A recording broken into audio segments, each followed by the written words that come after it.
Okay, we are recording, and now we're going to go live. Have a great event, everybody. Thank you so much.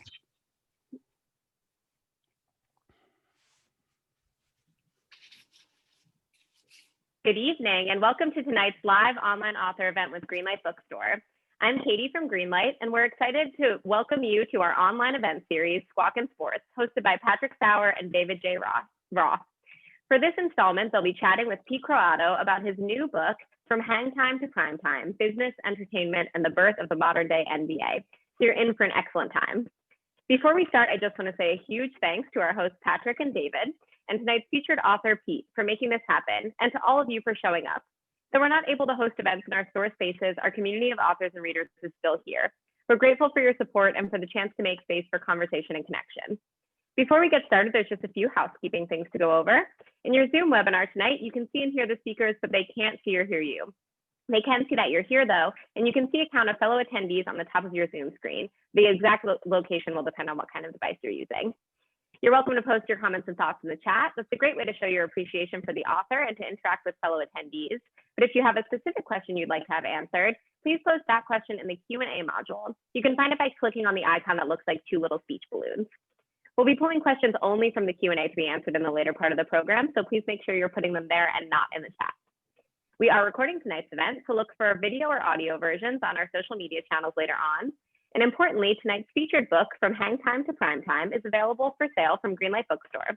We're excited to be able to offer actual shopping in our bookstore locations from 12 p.m. to 7 p.m. every day, and you can purchase Pete's books and many others on site. Or order online at greenlightbookstore.com for quick pickup at the store or for shipping anywhere in the US. If you care about supporting the careers of authors and the ongoing existence of independent bookstores, buying tonight's featured book is a great way to show your support, and I'll be dropping the buy link in the chat in just a moment. Our hosts for this evening are Patrick Sauer and David J. Roth. Patrick has written for many large publications you've heard of, and even more small ones that no longer exist. He's a founding member of the Billings, Montana to Brooklyn sports writing pipeline. David was an editor at Deadspin and is now a co-founder and co-owner at thefector.com. His writing has appeared in The New Republic, The New Yorker, Food and Wine, and The Baffler. We'll be speaking with our featured author, Pete Croatto. His writing has appeared in many outlets, including the New York Times, Columbia Journalism Review, Rolling Stone, and more. He lives just outside Ithaca, New York, with his wife, daughter, and a basketball hoop in the driveway. From Hang Time to Prime Time is his first book. From Hang Time to Prime Time is a vivid, thoroughly entertaining, and well-researched book exploring the NBA's surge in popularity in the 1970s and 1980s and its transformation into a global cultural institution. Pete will be talking with Patrick and David, and then with all of you. Please take it away, Patrick, David, and Pete. Hello. Hey. Welcome. Hey, thank you. To the holiday edition of Squawkin Sports. We both got dressed up for it. Me and Pete and Patrick all put on our most normal clothes. I'm wearing a tie. Yeah, I am. This is Dr. J was in the wash, so I had to go with Moses today. So it's ho ho ho, fo fo fo. It works. Yeah. Or no, as in we should stop. We should drop this bit. So yeah.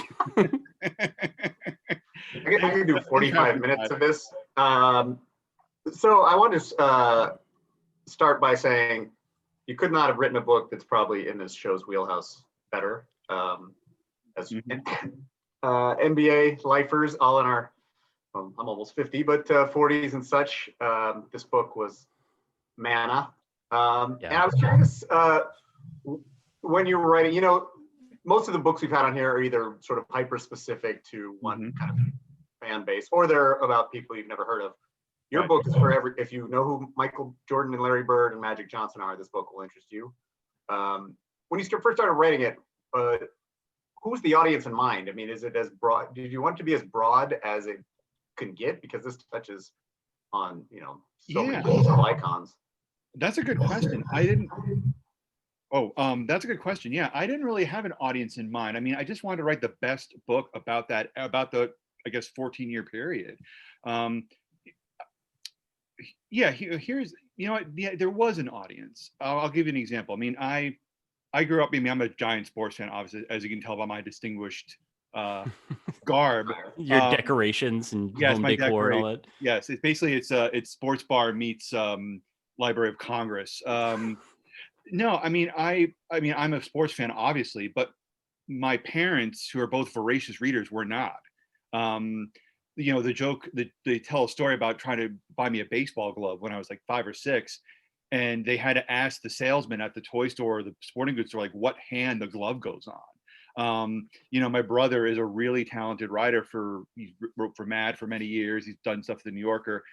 You know, he's not a sports fan, but they're all voracious readers. And so I wanted to write a book that they could enjoy. I wanted to write a book that was, yes, it's about sports, but it was also about, you know, a little business thrown in there, some character studies thrown in there, a little bit of pop culture, cultural history thrown in there. You know, you guys have read, I think between the three of us, we've probably read thousands upon thousands of sports books. And I really believe the best sports books really aren't about sports. You know, they deal with interesting people, or they deal with larger issues, or beyond just the game. I mean, you think of Friday Night Lights and, you know, Pat Jordan's work, which is intensely personal and some of the best memoirs I've ever read.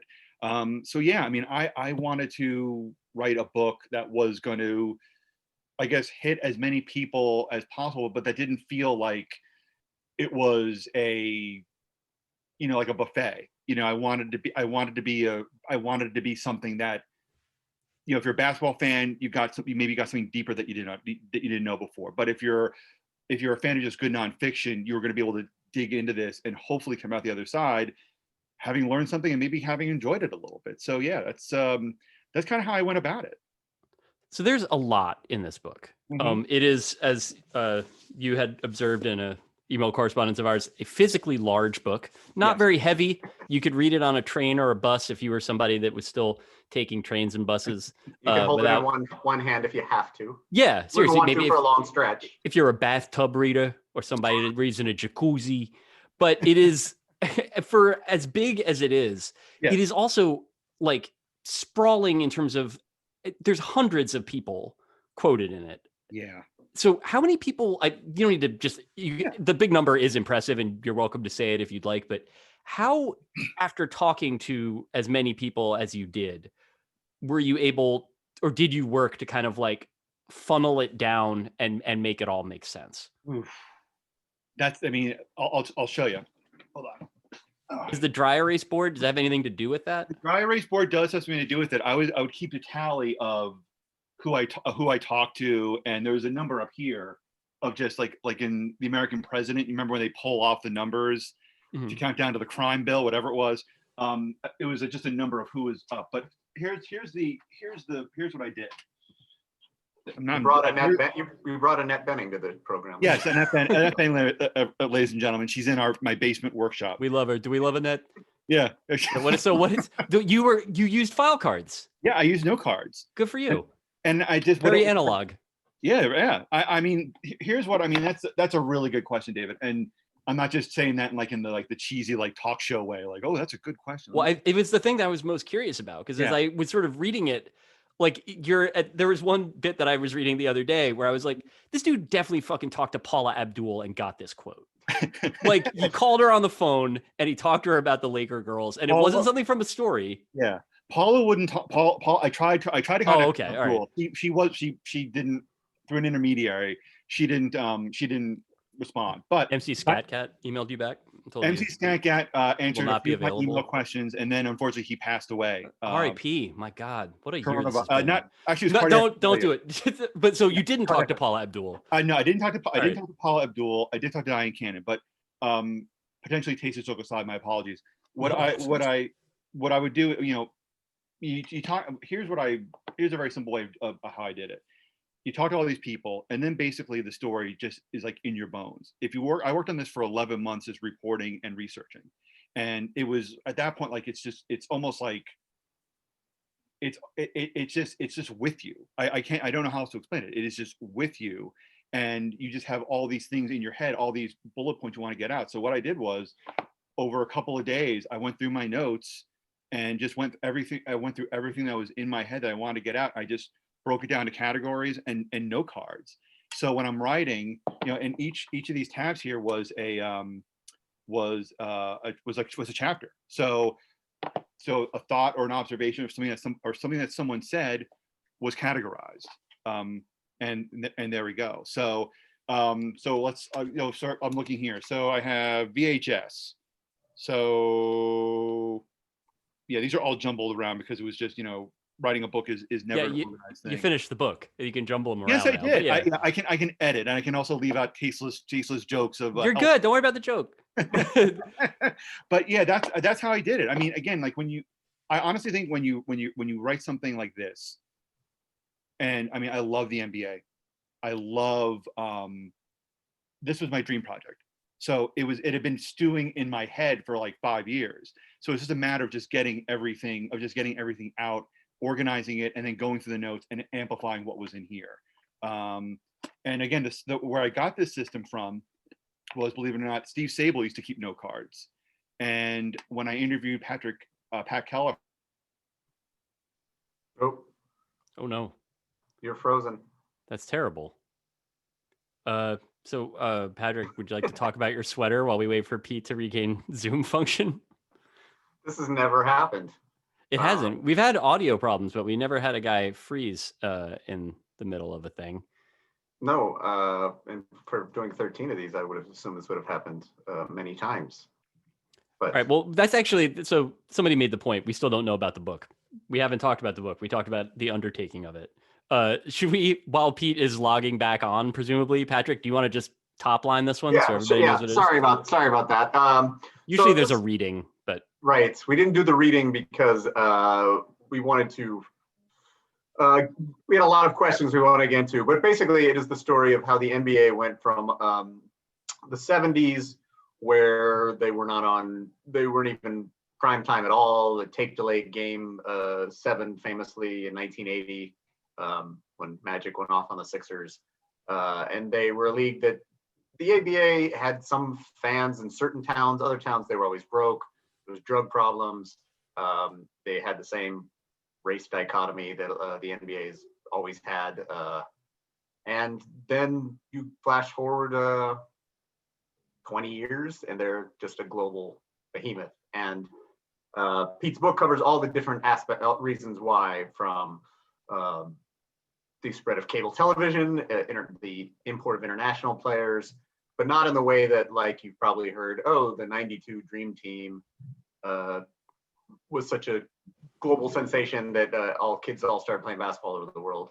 He goes back to a McDonald's sponsored tour in the 80s where the Atlanta Hawks got beat by the Russians. And so it's these little vignettes about how the league grew, what marketing, hip hop, and I guess if there's a main character, it's David Stern. Yeah. So and there is, obviously there's been a great deal written about Stern as being sort of like the mastermind behind the league, going from this kind of like backwater, really just not a very well organized enterprise to becoming, what it became. But like in this case, the Stern himself, I don't believe, was willing to talk to Pete, but he talked to so many people that worked in the office during those sort of like formative years of the NBA, basically not just figuring out what it wanted to be, but like getting serious about existing, because it seems like by the middle of the 1970s, like the league could have died.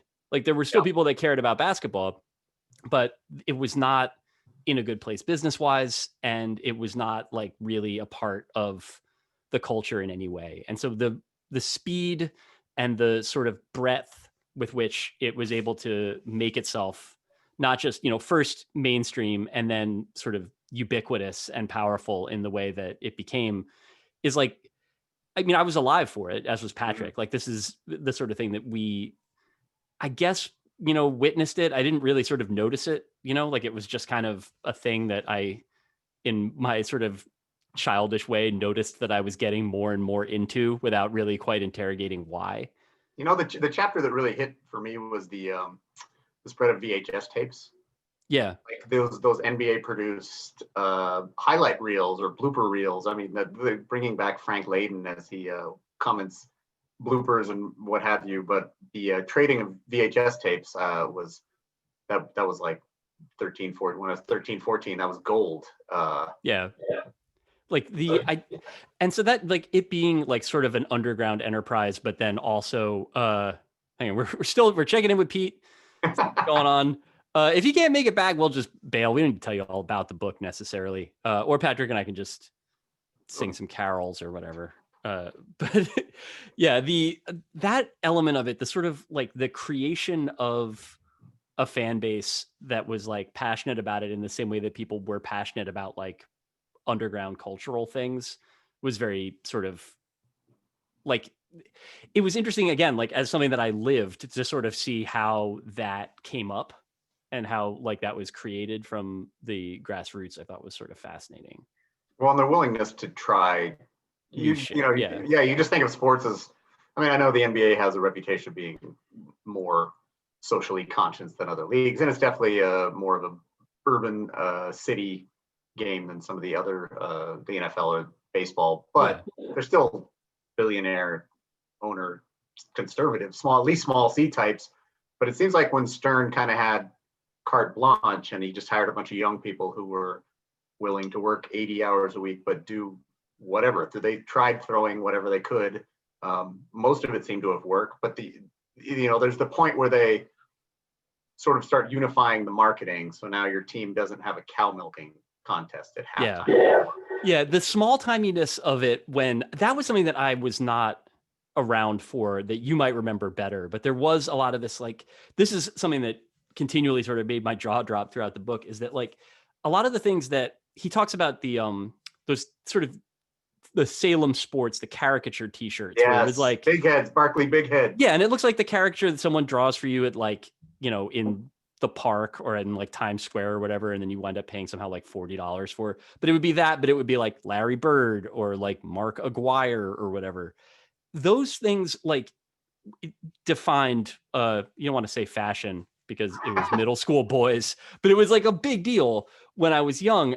What I didn't know is that, 5-10 years before those things were on every person that I was in school with, you couldn't get like a t-shirt with the Pistons logo on it.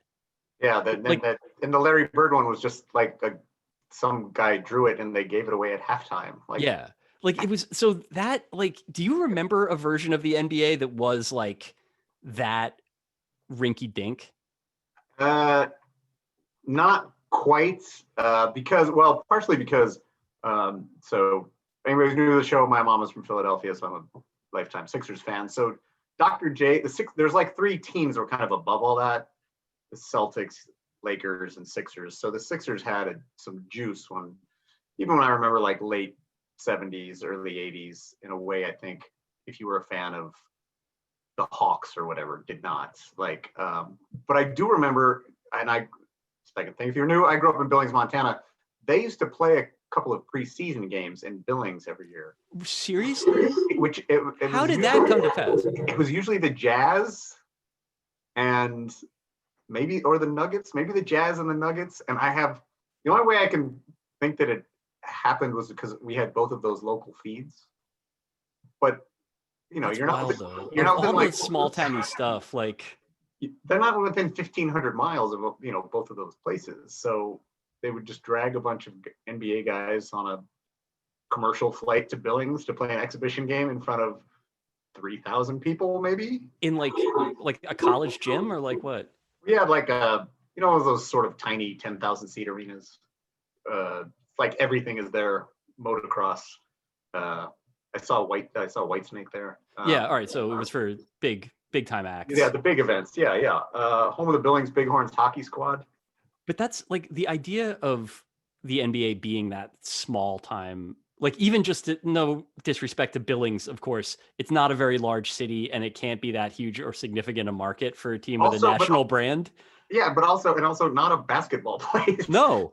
Oh my gosh, it's Pete Croatto. We were just talking about your book, man. Yeah, here, I got to show though, since we were discussing it, there's the Larry Bird t-shirt design. Yeah. Top flight.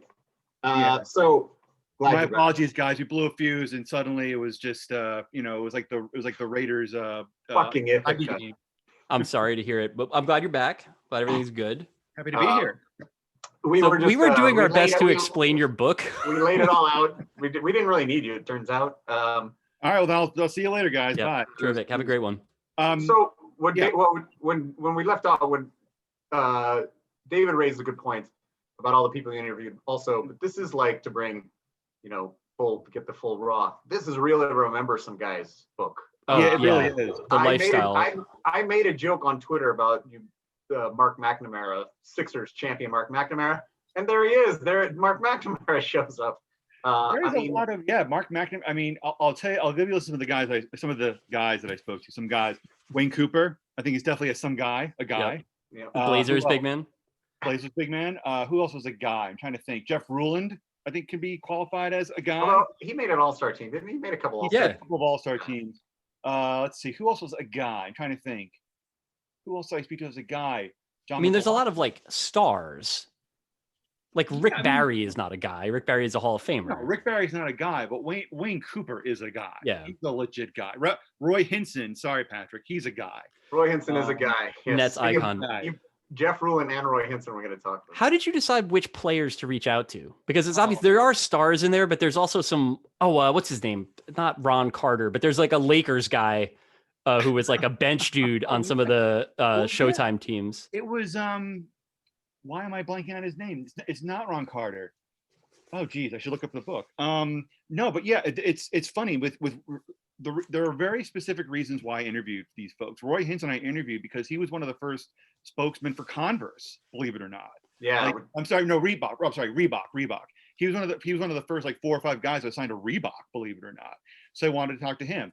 Wayne Cooper was, just to put this in context, I'm sorry to interrupt, ahead, what Patrick and I were talking about in terms of how small time the NBA used to be. If you don't remember Roy Hinson, which would be a totally normal thing for you to not remember, Rutgers icon, often injured, scoring second option type guy on some really bad New Jersey Nets teams. Also, so the idea that that's a guy that they would reach out to and be like, we got to get you on the team, Roy. Like we need your star power to harness to our brand. Also a Rutgers graduate. University of Rutgers. He was traded for the #1 pick. Can we just get to what we're talking about? All right. He was traded for Brad Doherty, and Moses Malone was traded the same day. Yeah, it was. It's dark days. Yeah. As I joked to you, Patrick, when you have one of the best offensive rebounding duos of all time, like you have to break it up. Like they were too good. that was the problem. So how did you decide to reach out to Roy Hinson? Was it was the Reebok thing, I'd imagine, but it was like the Reebok. Yeah, I mean, if you look, I mean, it does seem very scattershot. Like if you look at the list of sources, like why did you talk to? I'm sure someone brought this up. Like why did you talk to MC Search of third base? Well, MC Search is a giant sneakerhead, and like So I wanted to talk to him about sneakers and hip hop and basketball. Those are all things that he cared about. Roy Hinson was one of the early Reebok spokespeople. Ruth Pointer of the Pointer Sisters. I wanted to talk to someone who's one of their songs was featured in the NBA It's Fantastic ads.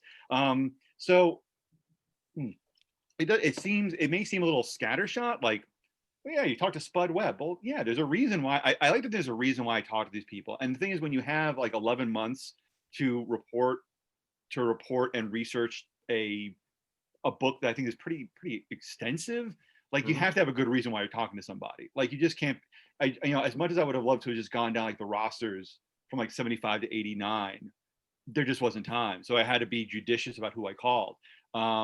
Yeah, so it was just, and a lot of it was, a trick that I'm sure you guys use because you've written for higher profile pubs than I have, is, when you talk to somebody, you ask who else you can talk to. And it's a very simple move, but it works like 90% of the time, because if you care about a subject and you care about the people who are in the story, they're more than happy to talk to you, to help you out. So yeah, I mean, Roy Hinson was, I think, talking to Joanne Borzakian Willette, who's a Reebok mainstay there for years. She tipped me up to Roy, and I think Jeff Perlman connected me with a few people, including the Lakers. Why can I not remember? Wasn't Ron Carter? It is Ron Carter. It is Ron Carter. Okay, yeah. So. But the reason why I called Ron Carter was that he worked with Jerry Buss. Like they worked together. And I wanted to know more about Jerry Buss as a business person. So, who better to talk to than Ron Carter, because he knew how Jerry Buss worked. He knew why Jerry Buss was good at what he did. So, yeah. And also he had some cool Lakers stories that did make the cut. But yeah, I mean, it's funny, like I also wanted to get to people who weren't talked to 1,000 times. Like I was lucky enough to talk to Julius Erving, and he was very Julius Erving like. I think he's very aware of when he's when he's on the record, when he's got a microphone in his face. So he was good, but he held back a little bit. I talked to Rick Barry, which was not exactly a pleasant experience. It's a thrill ride. Nobody has ever said that talking to Rick Barry is fun. Sometimes it's good. Sometimes it's yeah. I talked to George Gervin, but I wanted to talk to people who were around. Fat Lever was around. Fat Lever, though. And he's a great player. So like you talk to him because like he's seen stuff. Like he was, he talked to Alex English because he was sort of the talked about that little Alex English bit. I was unaware of. Like I never heard that quote or read that he was kind of like, yeah, my game is very boring. He said top 50. Like it was like you're top 50 or top 100 player of all time. Like, but he was like, yeah, I don't really jump. Yeah, no, he was. Him and Adrian Dantley and Mark Aguirre should Yeah, Adrian Dantley. I try to get Adrian Dantley. Oh, you guys. Okay, the ultimate guy, who I reached out to. I thought you had my attention. Yeah, you're gonna love this. I reached out to him through his assistant, and I thought, oh, this is a sure thing. I'm gonna talk to him. The guy who rejected me, who stung. I got stung for like a day. Joe Barry Carroll. Oh man, Joe Barry. So Joe Barry Carroll was a net when I was a kid, and people used to call him Joe Barely Cares in the stands. Is that a Peter Vesey thing? It is. It's Peter Vesey line. Yeah. But so Joe Barry, first of all, it's great that Joe Barry Carroll has an assistant. I think that's terrific. I need an assistant if he has an assistant. Did he big time you? Was he like Mr. Barry Carroll couldn't possibly like? It's 100% the Donald Trump doing another guy's voice thing. Yeah. This is John Barron, Karen. Yeah. Joe Barnett, Carrion. Yeah. And that was the thing too. I mean, yeah, a lot of the players too were great to talk to me. George Gervin was amazing. George Gervin called me like after he cut his lawn. Like that was crazy. It's just all right. Okay. The one time I did a Vice story on Xavier McDaniel, and he was just fantastic. And he owns like a paving company. And he lives in South Carolina, and he was like, "Call me anytime." And then one time I was drunk, and I was like, "Just call Xavier McDaniel now." I refrained. Yeah, you need somebody to talk to. Maybe the X-Man's not who you reach out to. One bit that I want to ask Pete about, just to get us back off of the guy remembering, not that I couldn't do this all night long, but there's a book that we're supposed to be talking about. And I'll steer us back to Joe Barry Carroll soon enough. Oh, I know. And also Kyle Macy, and he's waiting for us. But so many of these, so the guys that you're mentioning are like, in some cases are big stars, in some cases are just literally are Joe Barry Carroll or Ron Carter. But this is 80s NBA. Yeah. Like, which is when I was first sort of becoming aware of it. And as we discussed when you were fixing your fuse, that like this was a league that was like nascent, sort of becoming a thing, but very much not yet there.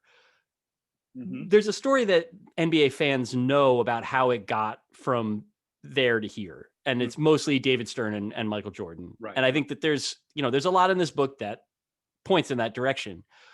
What did you learn in writing this that complicated that narrative to you? Like what surprised you in terms of like wrinkles that are not a part of that sort of official story of like two guys' mastery moving this forward? Yeah. And I'm glad you brought that up, because to me, like there's we joked about this, and it is funny that like I have Kyle Macy in here, but not, Magic Johnson.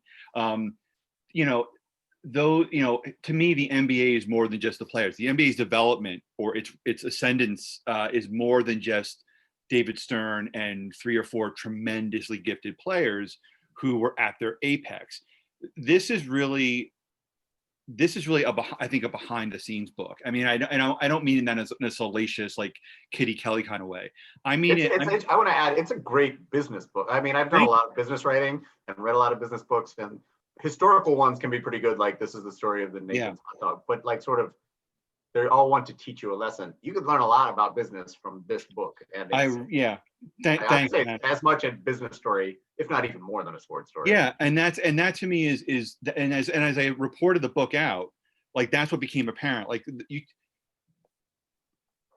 that's it's funny. Like, yeah, the narrative of the NBA really is like the popular narrative is okay. You had Bird, Magic, Jordan, Stern. Like that's the narrative. But those people, that narrative, underneath that narrative are layers and layers and layers of people who did yeoman's work that didn't get recognized. Like a guy like Bill Marshall, who saw the NBA's apparel line and was like, this is garbage. Like, why are we, why we have like a rabbit's fur coat with nicks on it? This is garbage. Like, why are we doing that? It's guys like Don Sperling, who was the head of NBA Entertainment, who, really went out to turn highlights into just poetry, who had a remarkable ability to teach a generation of documentarians and sports league video executives how to create a story, how to put things together. It's folks like Leah Wilcox, who is sort of like, she's probably one of my favorite characters. Like she doesn't really have a role at NBA Entertainment, but she knows everybody and everybody loves her. So like she was like a Michael Clayton character. Yeah. Like it just seemed like she was like, she knew everybody, she connected everyone. And this is somebody that I had, in all of my reading about NBA stuff, had never heard. There was a bunch of people I was on. So those to me are the stars of the book. Like, yeah, this book has Michael Jordan, has Larry Bird. Yeah, and that's great. But like my whole thing was, if you go to my bookshelf here, like I can pick out like 2 Magic Johnson books, like 3 Larry Bird books. Like David Halberstam wrote a fucking Michael Jordan book. Like I'm not going to top David Halberstam. Like that bar, and there are also like 5 great books on top of that. Like, so like if you want to read a Jordan biography, like read those. Those are fantastic. I wanted to write a story about how the NBA got from here to there, and it's and those 4 members of that quartet that I mentioned, lifted the NBA to greater heights because that's what we saw. But there was just so much under the surface that we didn't see. And as I went on and talked to all these people, and they kept mentioning the same names, like, yeah, you should really, let me tell you about Barry Winnick, or, let me tell you about Leah Wilcox, or, what, Bill Marshall was just, was amazing. And Rick Welts was actually like sort of like the boy wonder of the NBA. You should talk to Rick. Like, that's the book that I wanted to write, because I had not read a book like that, where there was just, where you just kind of got the nitty gritty of how the NBA got to where it was. And yeah, I mean, that was, so yeah, I mean, the players are definitely important, but this, as time went on, to me, it was just the stories of other people who were working 12-hour days, who were trying to please David Stern, not only as a boss, but as a parent, and just and trying to meet his vision. That, as I went on and on the reporting, that's how the story kind of emerged. Just as these stories of so many people whose stories hadn't been told, and I think after a while, it's like, yeah, that's where the story is. It's in these people that you may not have heard of, who were pretty damn interesting. I think with this book does 2 things really well. For when I started reading it, I thought, this is well-trod territory. I know a lot of this. Mm-hmm. But you have a good knack for synthesizing how this relates to this, how Barkley Big Head T-shirts out of Salem, New Hampshire relate to the marketing wing, also creating videos, because they now can see that these players are becoming icons. And the whole thing is synthesized really nicely in a way I hadn't thought of. And you also have the knack of the better detail, which is you don't need to describe Kareem Skyhook, right? Like, you don't need to tell us about the Celtics Lakers rivalry of the 80s, which I've heard was pretty good. Yeah. Was it? I didn't know much about it. Things, but and this, we're not going to go any farther than this. I'm just going to present it now. Yeah. The fact that About Last Night, the brilliant Tim Kazurinsky movie, makes an appearance is because why? The reason why it's even in the book is fantastic. So tell us why the About Last Night makes an appearance, which led to a very entertaining. Okay, yes, before talk about listen, it. I knew this was going to happen, and the fuse was a ruse. I needed to prepare myself to not only talk about Benoit Benjamin, which is just which is just a whole mountain I have to climb, but also to try and defend, We'll do that another time. We'll have a whole separate About Last Night. Okay, well, I'll just say this before going to About Last Night. If you read Sexual Perversity in Chicago, which is a really good David Mamet play before it became like, GOP, get off my lawn guy. Weird reactionary. Yeah, but it's Glenn Beck, inspired by Glenn Beck. He said Glenn Beck is the man who inspired his change in politics. Which is something I also feel that way. Yes, yeah, and clearly your wardrobe reflects Glenn Beck stuff. But go on. But let me go. Holiday show. Yeah. So we'll go on about Last Night. So yeah. Right. So About Last Night plays a role in the NBA's history for a pretty cool reason. It's two partners at an ad agency, Whelan and Kennedy. Did I have that right? Sorry, Whedon and Kennedy, but yeah, it's one of the big ones. Yeah, one of the big ones in Portland. So they represented Nike. So the two gentlemen, we have Bill Davenport and Jim Riswold. And Jim Riswold, by the way, is just one of the best storytellers I've ever been around. Just a hilarious, profane dude, just great guy. So they were working on, they were in LA for doing some sort of, I think, Michael Jordan ad. So they took like the evening off and they went to see About Last Night. And which is like a brat pack, like humping in Chicago and feeling ambivalent about it movie. It's basically Jim Belushi's Apex, which is saying something. Yeah, so really. It's this. So to piggyback on what David said, like it's this very like high concept, good-looking white people, well coiffed, like going through Chicago. With Sheena Easton songs playing, it's dreadful personally. Jim Belushi's peak aside. Anyway, so he's never been fluffier than he was in that movie. Really, it's like Rod Beck. It's really something. it's like mid '80s reliever.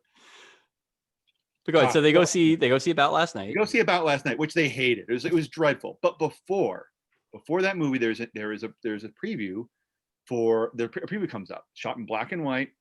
It's this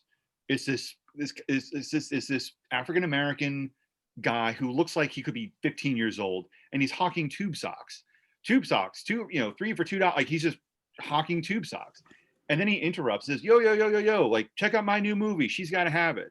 And here comes some clips from this movie that is the complete opposite of what they're about to see. Like it is shot in black and white. There's like no budget. There is not a trace of like good looking vacuous white people in it. There's no like Sheena Easton songs or, anything like that. It's just, I'm not to defending the movie. I do like it, but About Last Night was it was considered like risque, cutting edge, because it's not a mainstream, there's a lot of sex in it. Yeah. So it must have played at some kind of indie theater. Like, you don't have She's the Right Thing in front of like, or she's got to have it. I'm sorry, She's got to have it. She's the Right Thing. She's got to have it in front of, Julia Roberts. Yeah, I don't. I don't know.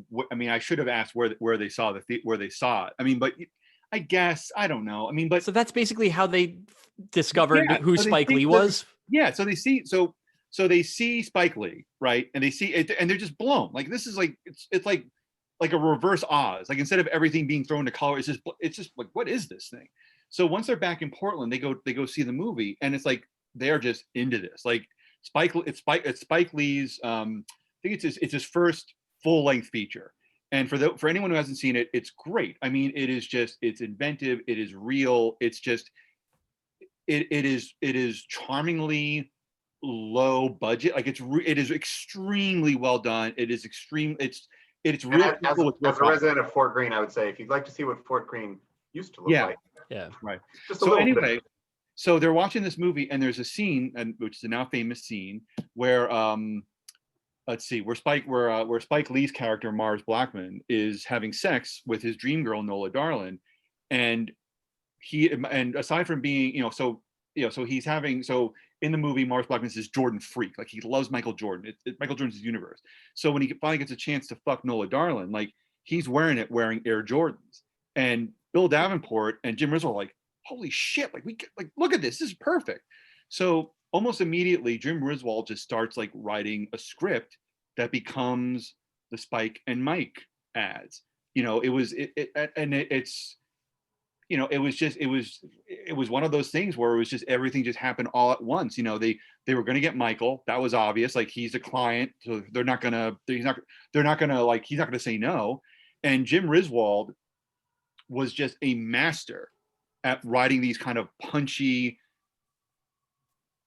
scripts that didn't feel like commercials. Like they weren't, like, shoe at the camera, like, here's the shoe does this. He was able to perfectly capture the tone and tenor of Spike Lee, like, of that character, which is amazing because he's a white guy from the Pacific Northwest. Like, that shouldn't happen.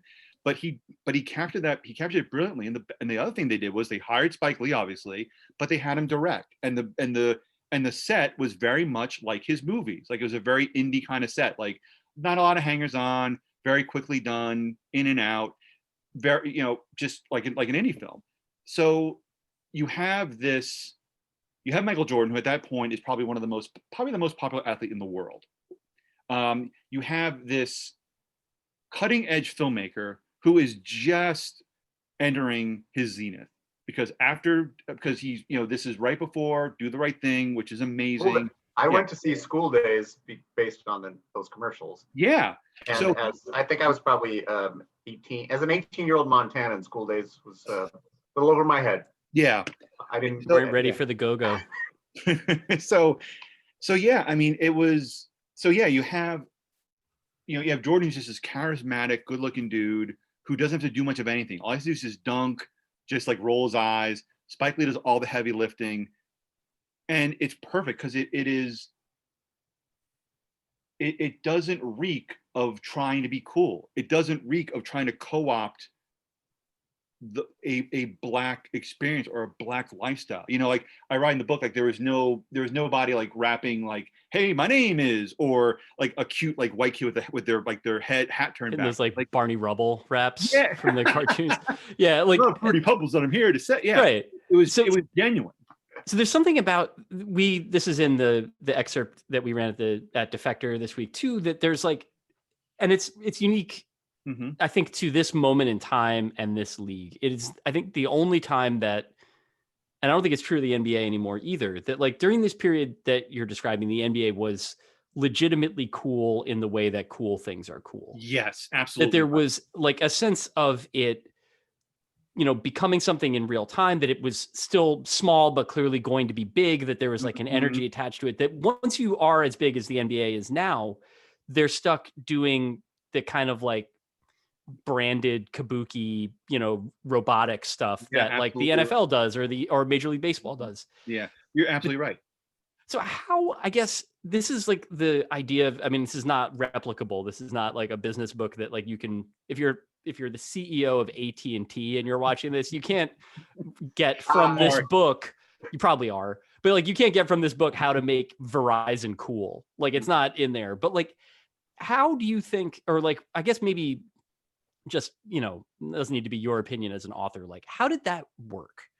How did a league manage to capture something that is so like a big branded corporate enterprise manage to do something that's hard for even people to do? You know what it is that the NBA had nothing to lose. Like, that was the thing. They were in a great position because there was no tradition back in the late 70s into the mid 80s. So David Stern was all about, like, let's try something new. Like, he hated to hear the phrase, this is how we've always done it.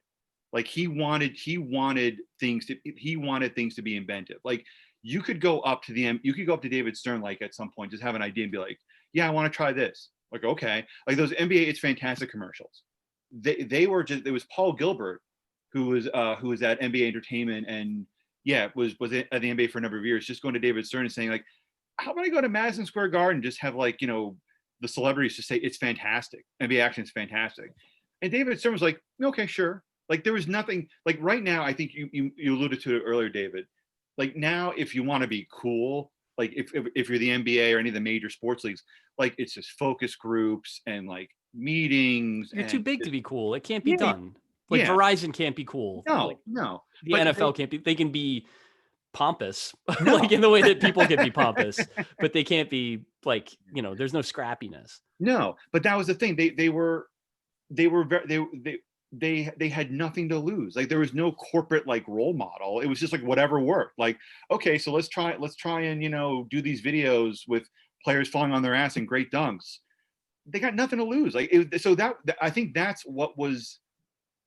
I have a what it is. Anything that's underground eventually becomes mainstream. So I think that's what the NBA was. Like for a while, like it's crazy to say this now because we're about 2 weeks away from like Christmas Day being besieged with NBA action. But the NBA was sort of like underground. Like it was kind of like a little secret. And it was just and the NBA worked under the auspice of if it works and it's going to get people excited, let's do it. Let's go for it. So so I think if you point to anything in this book, I mean, and here's another great example of this, like apparel, like the starter jackets, all that stuff. You could, if you were a starter or a logo 7, you could just call Bill Marshall, the apparel god over there, and just be like, "Hey, Bill, we want to like do like a neon black on this jersey or on this cap." Okay, done. That was it. There was no hemming into tradition. You just went with what felt right and what felt true, and it worked. I mean, but there's also again this amazing, David Stern, don't underestimate his ability as a marketer and as a business mind. He was a genius. I want to ask you something about Stern, but first, well, 2 things. One, you want to go till, since we've missed that part, you want to go till 8:30 and then take a few questions? I'd be happy to. And again, apologies for that. I think there was something. Quite all right. Yeah. Quite all right. Yeah. One thing I never ever considered now, because he's not, and he probably never was, but the idea that you present in that chapter about the rise of Jordan is that he was a rebel, a rebellious. I mean, that just blows my mind now, thinking that he was considered like the outlaw guy, the guy who was playing by his own rules, which on the court, sure, but just as a personality, that seems like a million years ago, and it's so hard when you see him, it seems crazy. In The Last Dance, drinking his whatever gigantic whatever cut glass tumbler of tequila, bitching about something Alvin Robertson did. That's right. No, it's what it is. I mean, there's like it's so funny. Like we're all of the age where we remember Jordan as a player. Like I remember Jordan every spring just beating the Knicks like a drum. Like that's how I remember Michael Jordan. I remember Michael Jordan just torturing Derek Harper and John Starks and any sacrificial lamb that Pat Riley threw at him. But I remember the very good example of that. I remember I was working at KB Toy Stores in the mall, and we watched the 63-point game against the Celtics at Radio Shack, and there was like 30 people just standing around that televisions, and I literally remember like, I've never seen a guy do that before. Yeah, but it's funny now. Like he is now known more as a brand. Yeah, he's slipped the surly bonds of humanity and is just like inhabits his own brand truths as a person now. Yeah, like there's a great piece in I think it was in the Ringer a couple years ago. I think it was Paolo Uggetti wrote this. Like he went to All-Star Game weekend and he just asked players at the I guess the rookie league game, whatever that is, like first year or the challenge thing. Yeah, whatever it's called, the Sprite, Pringles. Oh, Rising Stars or whatever. It's all. We don't need to say the brands, but it's one of the big sodas. Big sodas. Yeah, I mean, he asked the players like, like, what do you think of when you think of Michael Jordan? It was like Space Jam or like Shoes. They didn't really remember him as a player, and that's crazy to me because that's how he came. That's how he emerged. He emerged as this amazing otherworldly player who you had to see. Like again, like Patrick, you mentioned before, like everyone standing around KB's toy stores looking at a TV, just looking at MJ dismantling Dennis Johnson, and and that same game, actually that same day, Moses Malone, Julius Erving, and Charles Barkley are sitting around a TV in the Sixers locker room watching the same thing. They can't believe this. This is crazy. And now it's so funny. Now it's just Jordan is sort of like, he's just a logo. He's a lifestyle brand, and that is, it's sort of like he's sort of like kind of gone through like some weird corporate Stargate sequence, where he's just like divorced from himself, and yeah, it's crazy. But it's funny because there's definitely, if you are of, again, like the right age to be sentimental about that, it's hard to escape the feeling that something's been lost. And yet what has been gained is hundreds of millions into the billions of dollars in monies for the various parties involved in all of this. And that, like, I guess that's like the part of it where, like, in terms of reading this, I found myself kind of weirdly wistful for not like the small time NBA where, the players are troubled and the teams are floundering and, it's all on a knife edge as to whether it's even going to continue to exist, but more like that energy of creative purpose and the sort of like the stuff that you describe in terms of the people that did work those long hours in the NBA offices because they were like, it's cool. Like, this is what I want to do. Like, and they let me do whatever I want to do. Yeah, that, like, that clearly is just not the way that you can run an enterprise the size of the NBA now. Like, it's funny, like you mentioned, yeah, you're right. I mean, I'm not a big fan of the phrase, like, it was a simpler time or like the good old days, but like, because again, like, I don't think I mean, as my friend Jancy Dunn says, like, there's no such thing as a simpler time. But really here, like in talking to all these people, again, I talked to 315 people for the book. If you throw in interviews that I used that either weren't used or were used from previous reportings, like 350 or in that ballpark. But the theme that comes across is just like you felt like you're talking to people who are on the ground floor of something. And like David Stern was like, yeah, we can be up here, we're here. And they just ate it up because they just cared about the sport, the players. They got to know, they knew the players, and it was just, everyone was sort of in it together. Even if you look at something like the CBA or the drug deal or the drug testing policy, there was I mean, as when you mention those things now, ultimately you always think of like a strike or some sort of negotiating brouhaha. But in this instance, in '83, it was really meant to. It was really a, hey guys, like, we're in deep shit here. We need to get everyone together and pull out. And that sort of era of good feelings persisted, I think, into the early 1990s. I honestly think when NBC takes over, it's done. Like, it is just because you have the NBA being shown nonstop. It's being promoted before like Friends and Seinfeld. It's not so, and it's also, Dick Ebersol takes over and he turns these games into a TV series with a storyline and people trying to vanquish Jordan. And of course, Jordan becomes the biggest star, if not the biggest athlete in the world, one of the biggest stars in the world. So yeah, around 1990, which is when the book ends, I think 1991 technically, it's over. Like, the NBA that was like, hey, you're a reporter, like, let's get a beer after the game, like, hey, this person will just appear at your autograph signing, no problem. And they might be a little bit awkward, but they'll get the job done. That sense of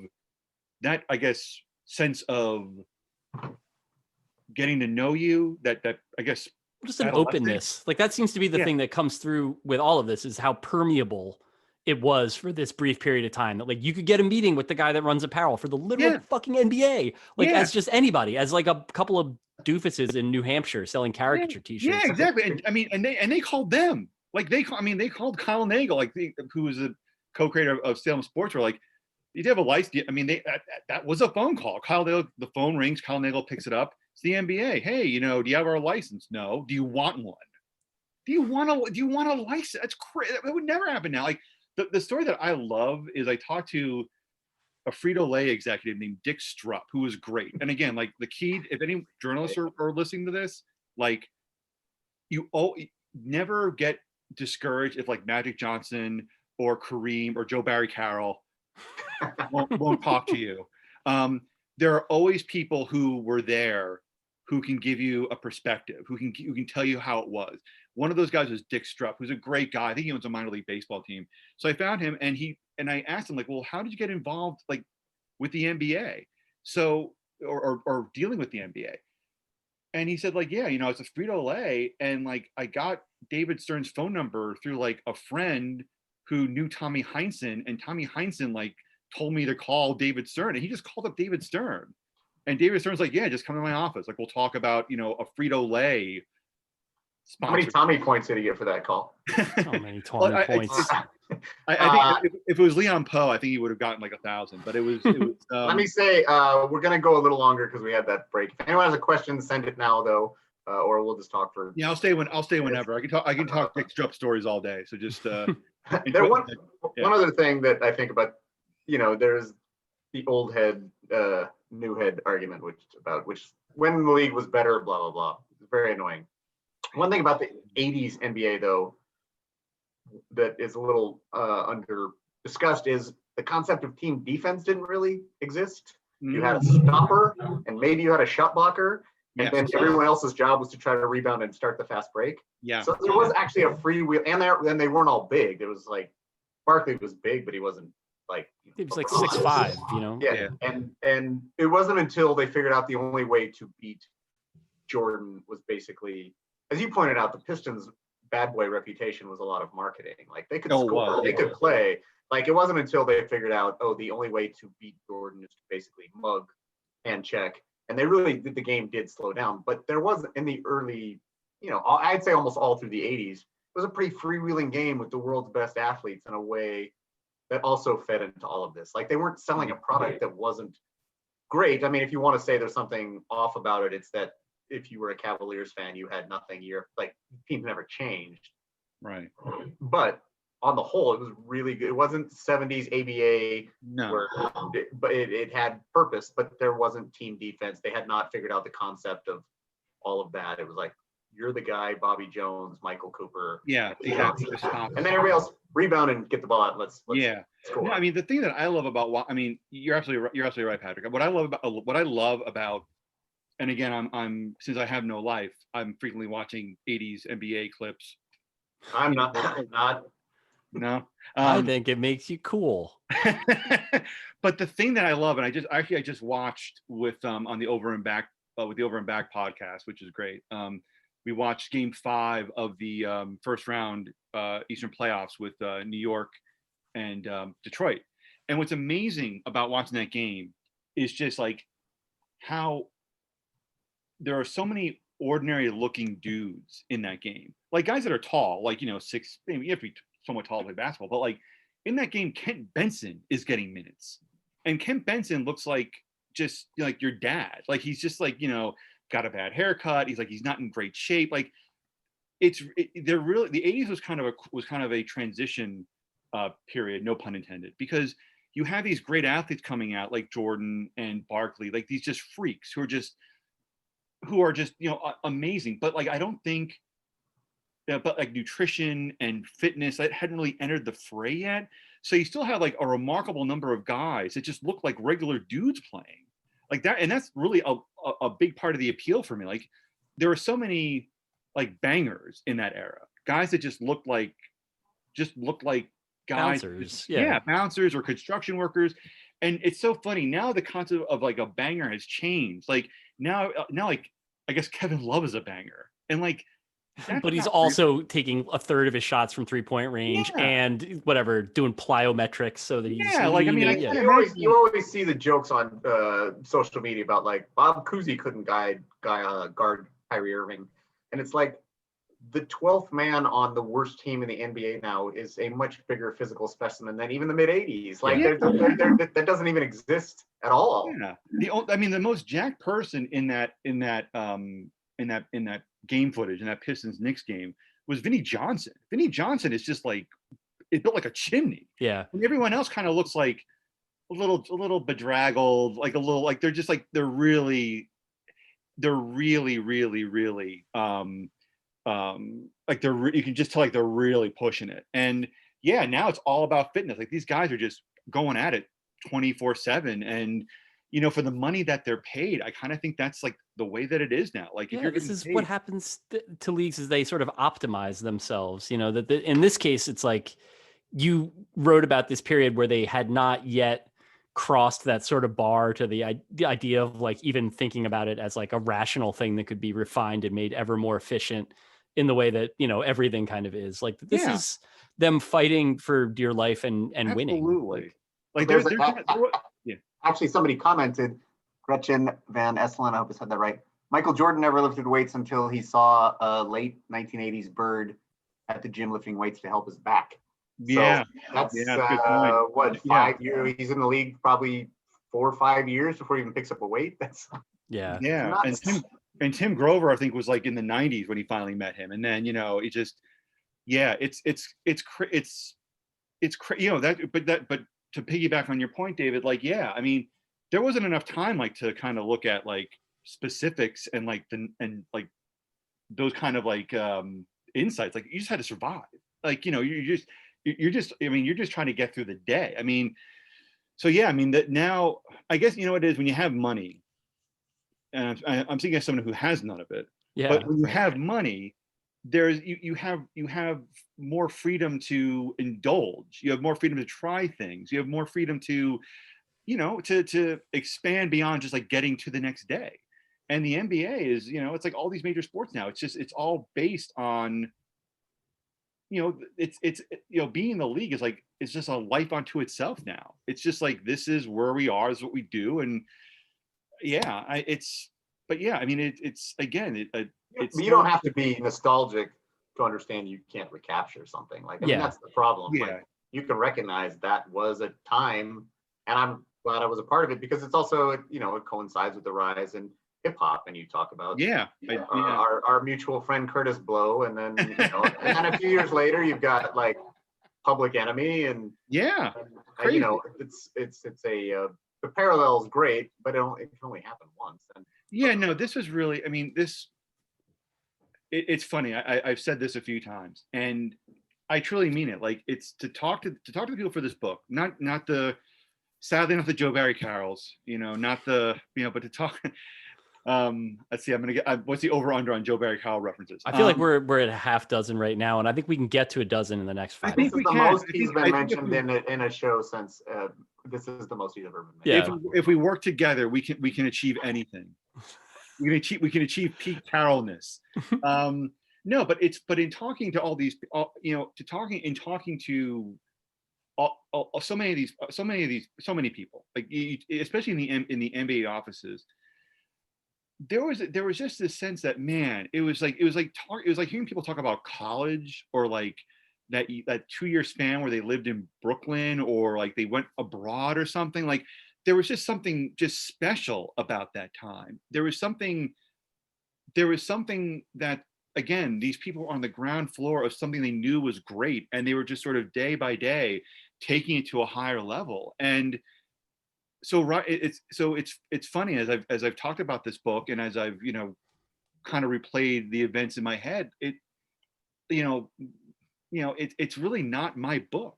Like, it's the book of these people who talked to me, some of them for hours on end, and just like recounted like what it was like to just be at a real special time, at a real special age. Like, the one thing too that I hope comes across in this book is just how young these people were.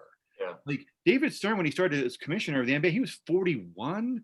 You know, I mean, the NBA Entertainment, the group that put out all those great, you know, videos, they were babies. They were a lot of these kids were out of college, and they're cutting tape and they're choosing highlights. You know, it was a real special experience, and I don't think it's one that can be replicated, because now, like, starting new leagues now. It's not like how they, like, but now, there's also, you know, the Detroit Pistons, get to drop in Billings again, in the playoffs. I believe it was the playoffs. Their plane got grounded.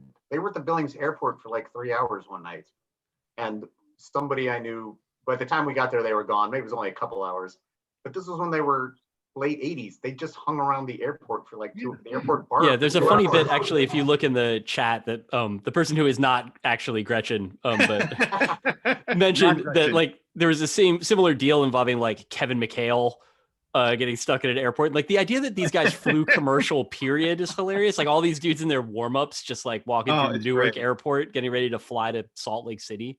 Yeah, like You have one question from the sure crowd. It's about the future, but I think it's interesting to sort of talk about. Maybe it can be our note to go out on. From Patrick Parham, is there a meaningful change in the presentation of the game in 2025 when the TV deal ends, or is it still pretty much the same product we have now? And I guess like some of that is speculating, but like, for Pete, like, do you sense that there's any continuity to the NBA's approach? Like, do you think they're going to be trying to do something new or what? I think they will. I mean, I think one thing about the NBA is that they're always, who told me this? Joe Cohen, who was a TV guy, he actually helped create Madison Square Garden Network, MSG. He said, the NBA's tradition is taking to the cutting edge, is to not have a tradition. So I suspect that when the TV deal expires, that the NBA will try something different. Now, I'm not plugged in like Woj or Jackie McMullen, but just from the fact that the NBA's mantra is basically we're gonna try to do something different. Look at the bubble. The bubble, I think, is a great example of that, because it was just, they didn't do the home away thing. They just found a place, moved everything there. The fact that Adam Silver is a David Stern disciple, and basically, he was David Stern's right-hand man for years. I mean, a source told me like, from the beginning, we knew that Adam was going to be, David's successor. And David Stern was all about television. Like, television to him was just, he always wanted to make it better. He was always on executives at CBS and USA Network to make the product better. I really do think you're going to see changes. What those changes are, I don't know. And it would be speculative of me to say what those changes are. But yeah, I mean, one thing I think you're going to see, and this is just me being just spouting nonsense, I really do think you're going to see a change in the play-by-play with ABC, with ESPN ABC, because it just seems, I think the NBA kind of knows like when something isn't working. And I don't know, but I think interesting, I don't know anybody who really is a fan of like the Jeff Van Gundy, Mark Jackson duo. You're not talking to any here, man. Yeah. Let me ask you one more question, and then we will say goodnight. Since Stern is so central to the book, we haven't really talked about him. Everybody raves about him. I mean, I having worked in business, entrepreneurs, writing specifically about entrepreneurs, I hate the lionization of, oh, you left at 8 p.m. Was it a half day? Mm-hmm. But everybody seems to be all in on Stern. Did you at any point find people who didn't? I mean, is he that big a visionary? And I mean, I know he got older and crankier and whatever, but at the time, is that just what you found? Because it seems like everybody was like, yep, Stern did it. It's him. Overwhelmingly. Whoa, that's some sound. Overwhelmingly, yeah, people were all in on it, but there were people that a handful of people off the record were just like, fuck that guy. Like, seriously, they were not like, and I'm not gonna sandbag those folks. At least 2 or 3 people were like, yeah, I left the NBA because of him. Like David got too big for his britches. And that's, yeah, I mean, I didn't go into that because there just wasn't a lot to go with that. And to me, there's a memorable exchange. I mean, look at it this way. In the book, I quote an NBA executive named Mike Siskavage, who hated David Stern. Like, just, he was he hated the fact that David Stern clearly was Larry O'Brien's sidekick. Hated it. Hated the fact that David Stern was, basically was the line to get to Larry O'Brien. Like, if you want to talk to Larry O'Brien, like, you had to go through David Stern. So he was not perfect by any means. I mean, he was another guy who David Stern also, like, by the fact of how the NBA was set up, like, a gentleman by the name of Simon Gordine should have been the next commissioner. He was the deputy commissioner. He was appointed under Larry O'Brien. He was next in line. He should have been next in line.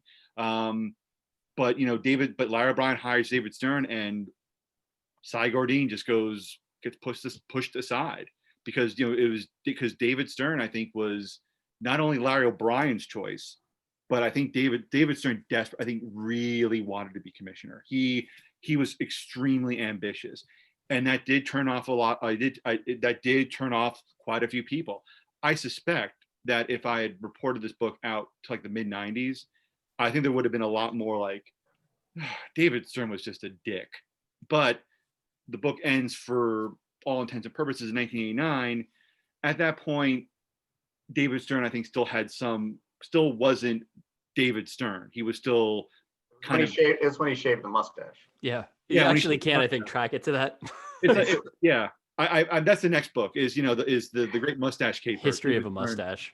I mean, a lot of that stuff though, like Roselle was way more charming. Uberoff, but because they weren't they were corporations, but they weren't, They were institutions in ways that like they didn't have to work probably as hard as a David Stern did.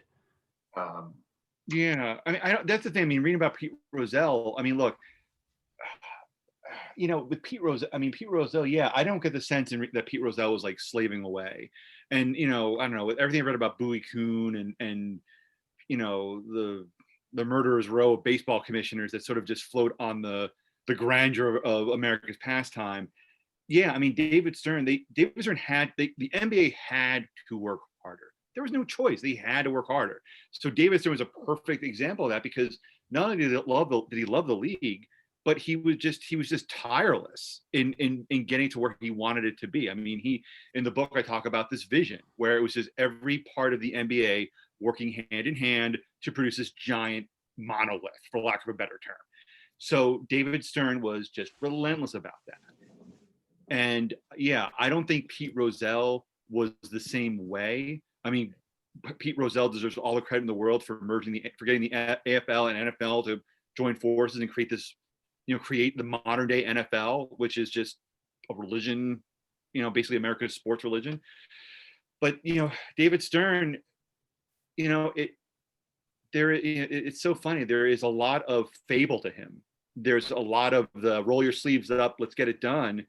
And I think that engendered a lot of goodwill. I'm curious to see though, what happened like in the mid 1990s, like when the NBA was really starting to, after the Dream Team, it's funny, somebody could write the exact opposite of your book about when basketball, when 76-68 playoff games were being played, and the ratings were plummeting, and but I would say, as this is all my wheelhouse my entire life. This once again, there's the cover.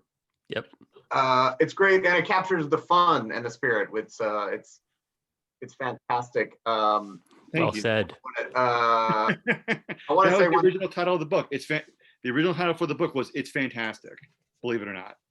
And, I mean, that makes sense. This is a better title, though. Yeah, I think that's right. This is a better title. "It's Fantastic" was too vague. This kind of tells you everything. So, yes, please, buy the book at Greenlight. I want to again thank you to Katie for hosting this. Thank you for carrying the book.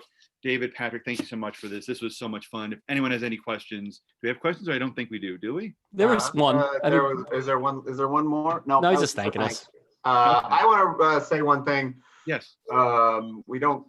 It's funny you mentioned we just had some Sixers chat. Our first show was, I think, in early May. Anyway, Dave and I started doing this because everything was terrible, and my friend Jess, who co-owns Greenlight, said we have lots of time to fill. Do you guys have any ideas? And I said, well, I want to do a sports book show of some sort. I thought it'd be a podcast, but I can't get myself around to that kind of thing. So the first book we had was Yaron Weitzman's book on the Sixers, tanking to the top. And I watched it the other day, and there's a conversation great book we'll all have about whether the NBA should play any more games. And we were all against it, so we clearly were reading the tea leaves, right? So anyway, that was 13 shows ago, and it just shows you how much this insane, terrible year has also morphed and changed, and you don't know what the hell is going on.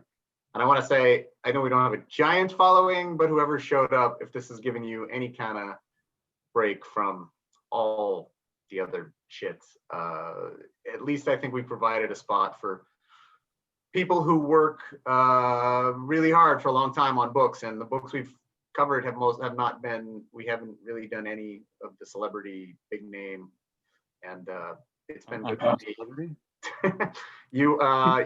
I mean, your book is probably, of the ones we've done, only the Jeopardy book probably has a, bigger, wider instant fan base. But anyway, it's meant a lot to me, and I just thank people who showed up, thank people who bought the books, and we won't be back for a little while. Our next one's in late January. I'll let you know. It's about a book about the insanity of youth hockey. But it has, in a very trying year, looking forward to this, doing it, reading, thinking about other things besides that. So I just want to say thanks. Yeah, well said. Thanks to Pete. Thanks, Dave. Thanks, Thank you, guys. This was great. Thank you, truly. Thanks, everybody. Good night. Happy holidays, everybody. See Happy ya. holidays. Thank you all so much for a fantastic discussion and for such a great wrap up for our final Squawkin Sports of the year. If you missed any of tonight's event, or if you just want to watch it again, we will be posting the recording to our YouTube, so please look out for it there. And don't forget to buy your copy of From Hang Time to Prime Time in store or online at greenlightbookstore.com. Thanks so much, everybody. Have a great night and have a great end of the year. Thanks very much. Bye, everyone. Thanks, Bye. guys. Happy holidays. Happy New Year. Bye. Take care. Stay safe. Bye.